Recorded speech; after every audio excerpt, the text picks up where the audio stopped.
Madame, Monsieur, bonsoir et merci de nous rejoindre sur Al24 News pour cette nouvelle édition. Tout de suite, les titres de l'actualité de ce mercredi 8 février. Le président Tebboune ordonne le rappel en consultation de l'ambassadeur d'Algérie en France, Saïd Moussi, avec effet immédiat. L'Algérie proteste fermement contre l'exfiltration clandestine et illégale d'une ressortissante algérienne dont la présence physique sur le territoire national est prescrite par la justice algérienne.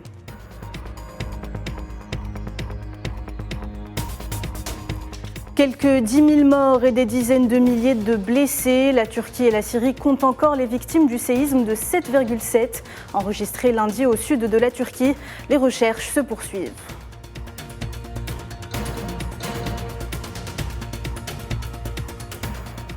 Le président turc Tayyip Erdogan s'est rendu ce mercredi dans l'épicentre du tremblement de terre pour une visite d'inspection des zones sinistrées. Il a promis la construction de nouvelles habitations d'ici 1 an dans les provinces touchées par le séisme.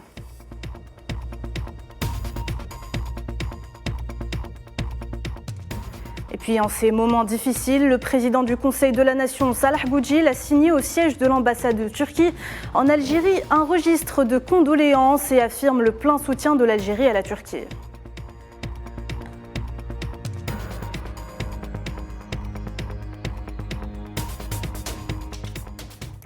Alger proteste et rappelle son représentant à Paris.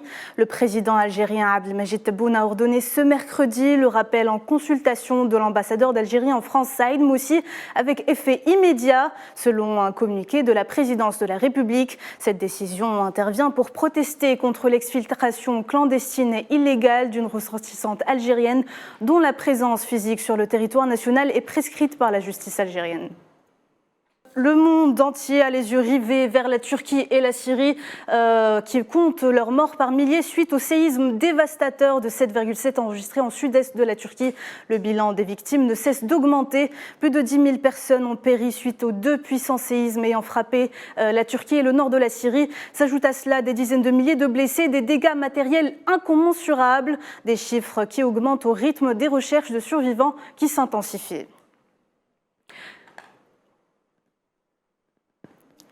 Et d'ailleurs, dès les premières heures qui ont suivi le séisme, des équipes algériennes composées d'éléments de la protection civile et de bénévoles ont été dépêchées sur place à Adiaman, en Turquie.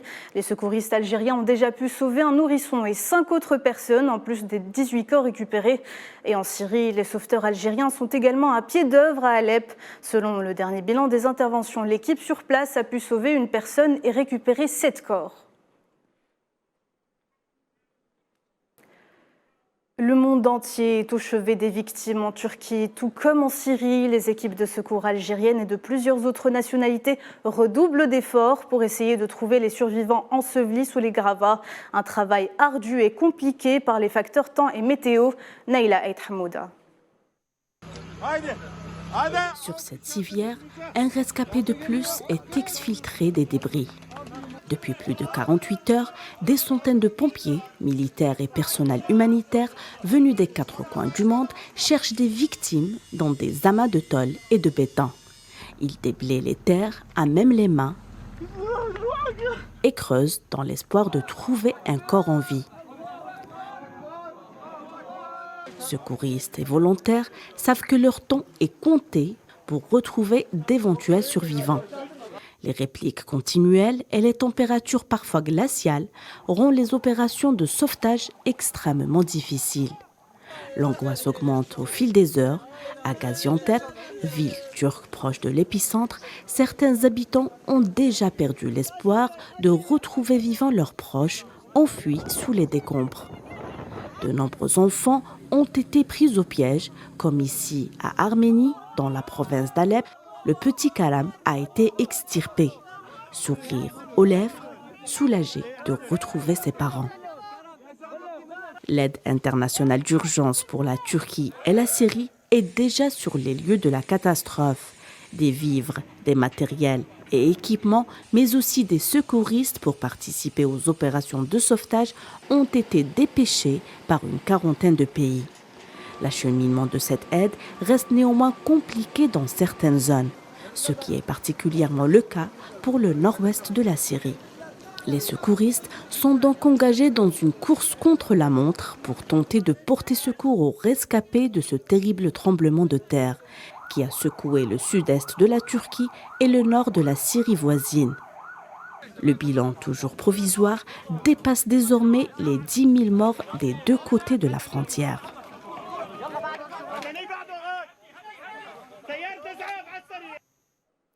Et je vous le disais en titre, le président turc Tayyip Erdogan a d'ailleurs fait son premier déplacement dans l'épicentre du tremblement de terre pour une visite d'inspection des zones sinistrées. Erdogan a promis la construction de nouvelles habitations d'ici 1 an dans les provinces touchées par le séisme. Mohamed Wali Ben Shaban. Lors de son inspection dans les zones sinistrées, le président turc s'est enquis de la situation sur le terrain et coordonner les mesures dans les régions sinistrées. À l'issue de cette visite, un nouveau bilan provisoire a été établi. À l'heure actuelle, malheureusement, le nombre de personnes décédées est de 8 574. Le nombre de blessés est de 49 133. Le nombre de bâtiments détruits est de 6 444. Après 3 jours d'opérations de sauvetage intense, Istanbul affirme que la situation est maîtrisée. Toutes les institutions de l'État travaillent pour le moment. Le premier jour, nous avons rencontré quelques problèmes, mais le deuxième jour et aujourd'hui, la situation a été maîtrisée. Le séisme a causé d'énormes pertes en vies humaines et d'importants dégâts dans le pays. Erdogan appelle à la sérénité et à la solidarité. Nous ne permettrons jamais à nos citoyens d'être laissés dans la rue.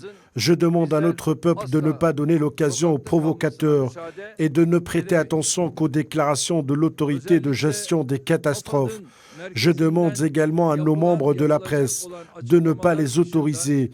Aujourd'hui est un temps d'unité et de solidarité. Dans la foulée, Erdogan annonce des mesures importantes en faveur des citoyens turcs. D'ici 1 an, 2 nouvelles habitations seront construites dans les 10 provinces sinistrées. Et en cette douloureuse épreuve qui a endeuillé la Turquie, le président du Conseil de la Nation, Salah Boudjil, a signé au siège de l'ambassade de Turquie en Algérie, au nom du président de la République Abdelmajid Tebboune, le registre de condoléances suite à cette catastrophe naturelle, tout en assurant le plein soutien de l'Algérie, dirigeants, gouvernement et peuple, au pays en ces moments difficiles.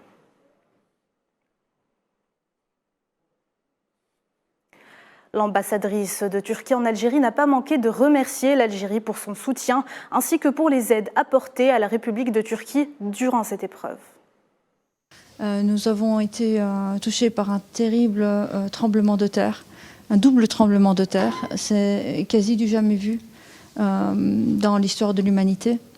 10 wilayas en Turquie ont été impactés, causant la perte de milliers de vies et des milliers de blessés également. 10 wilayas sont impactés, donc il y a un état d'urgence qui a été annoncé pour ces 10 wilayas. L'Algérie a été un des premiers pays à prêter assistance à la Turquie en envoyant 89 sapeurs-pompiers, mais aussi des experts, des médecins aussi, des infirmiers qui se sont rendus sur place, et aussi une aide humanitaire de 95 tonnes. C'est très important. L'Algérie est un pays qui a vécu le séisme et qui sait ce que c'est. Évidemment, compte tenu de l'impact de ce séisme, toute aide a été le bienvenu. Je remercie infiniment aujourd'hui le peuple algérien qui nous a vraiment manifesté de toute sa sympathie, de sa solidarité en ces moments difficiles. Nous avons reçu énormément de messages de soutien. Et en de pareilles circonstances, tout se retrouve à l'arrêt dans les pays touchés par ce drame. Et le sport turc, lui aussi, ne déroge pas à la règle. Les autorités ont annoncé la suspension jusqu'à nouvel ordre de toutes les compétitions sportives dans le pays. Salah Faisal.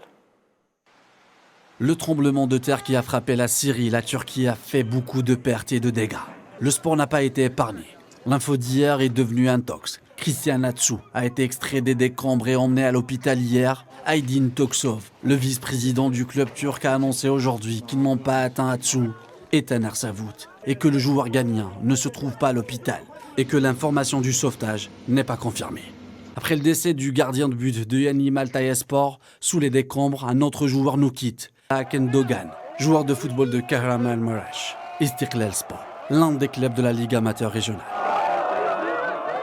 Le sport est à l'arrêt après l'annulation du Tour de cyclisme d'Antalya et l'étape de la Coupe du Monde de billard. La famille de la Fédération turque du tir est en deuil. Elle vient d'annoncer le décès de ses deux athlètes nationaux.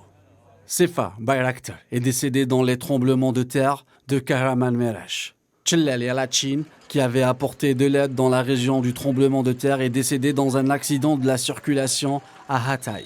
Le championnat d'Europe de tir à l'arc en salle 2023, qui devait débuter le 13 février à Samsun, a été reporté en raison des tremblements de terre. Le tournoi sera délocalisé. Les stars du football en Turquie participent à la campagne de l'aide à leur tête, Cenk Tosun et Mesut Özil. En Syrie, la star du football Nadir Djordar est mort suite au tremblement de terre. L'espoir fait vivre. La Fédération syrienne de football a présenté son nouvel entraîneur, l'Argentin Héctor Cooper, qui a annoncé son soutien au pays.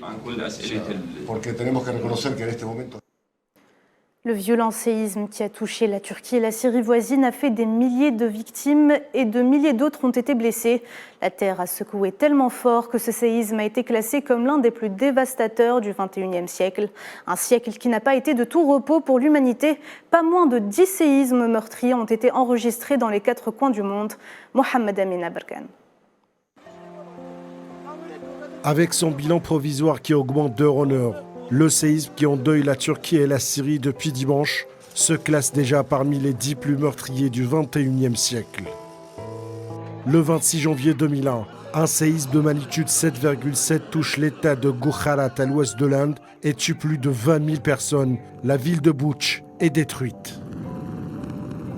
Un séisme de magnitude 6,6 frappe la ville de Bam dans le sud-est de l'Iran le 26 décembre 2003 et fait plus de 31 000 morts. Près du quart de la population de la ville, l'ancienne ville en briques crues, merveille du patrimoine mondial, est anéantie.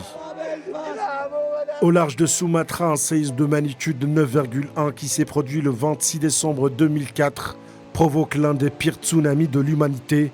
Au total, 230 000 morts sur les littoraux d'une dizaine de pays d'Asie du Sud-Est, dont 170 000 en Indonésie. Les vagues gigantesques parties à 700 km/h atteignent jusqu'à 30 mètres de hauteur. Le 8 octobre 2005, un séisme de magnitude 7,6 fait plus de 73 000 morts et 3,5 millions de sans-abri, principalement dans la zone du Cachemire sous contrôle pakistanais. Les infrastructures médicales sont presque réduites à néant. Un séisme de magnitude 6,3 frappe l'île de Java le 26 mai 2006 et fait près de 6 000 morts. La catastrophe fait aussi environ 38 000 blessés et plus de 420 000 sans-abri. Le 12 mai 2008, un séisme de magnitude 7,9 fait plus de 87 000 morts et 4,45 millions de blessés, ravageant de larges zones de la province du Sichuan au sud-ouest de la Chine. Parmi les victimes se trouvent des milliers d'élèves tués dans l'effondrement d'écoles à la construction précaire. Le 12 janvier 2010, un séisme de magnitude 7 fait plus de 200 000 morts à Haïti et jette à la rue 1,5 million de personnes. La secousse transforme la capitale Port-au-Prince en champ de ruines. Dans la foulée, le pays est touché à partir d'octobre 2010 par une épidémie de choléra introduite par les casques bleus népalais venus après le séisme. Elle fera plus de 10 000 morts jusqu'en janvier 2019. Le monde a frôlé la catastrophe le 11 mars 2011 lorsque le Japon est secoué par un séisme de magnitude 9,1. La centrale nucléaire de Fukushima dans les cœurs de 3 réacteurs entre en fusion, provoquant la pire catastrophe nucléaire civile depuis Tchernobyl en 1986.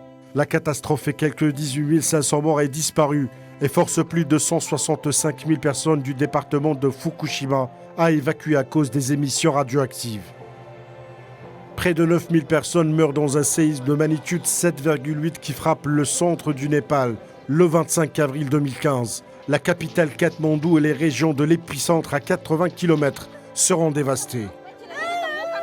Le 5 février 2023, un séisme de magnitude 7,7 frappe le sud de la Turquie et le nord de la Syrie voisine, suivi par une très forte réplique de magnitude de 7,5. Le bilan encore très provisoire s'élevait à plus de 11 000 morts des deux côtés de la frontière mercredi.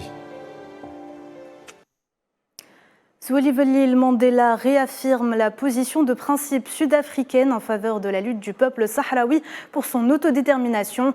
En effet, le président du mouvement sud-africain de solidarité avec le peuple sahraoui a précisé dans une déclaration à la presse, accompagné du secrétaire général du Front Polisario, Brahim Ghali, que la lutte du peuple sahraoui est devenue une base pour les politiques du gouvernement d'Afrique du Sud. Il a également réitéré sa profonde solidarité dans la lutte pour la liberté et l'indépendance du Sahara occidental.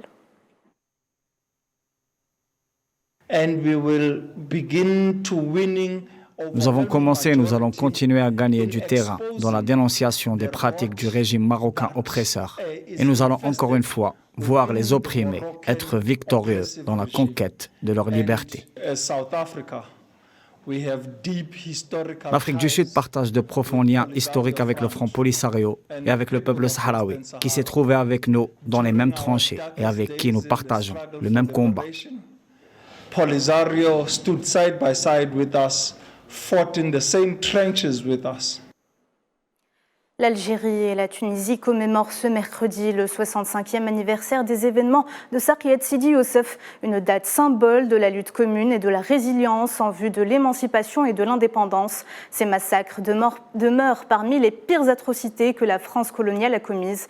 L'odieuse attaque française contre Sarkiet Sidi Youssef a ciblé des civils algériens et tunisiens et pour laquelle le colonisateur a mobilisé 25 avions faisant 79 martyrs, dont 14 enfants et 20 femmes, ainsi que 130 blessés en sus de la destruction du village.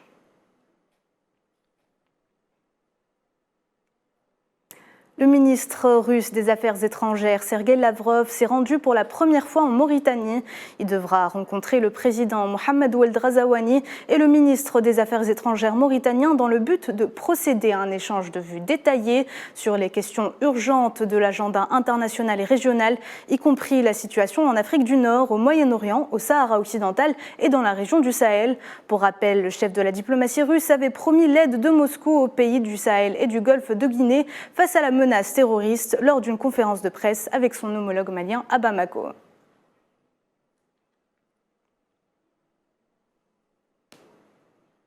C'est la fin de ce journal. Merci de l'avoir suivi. On se retrouve demain. Très bonne soirée à tous.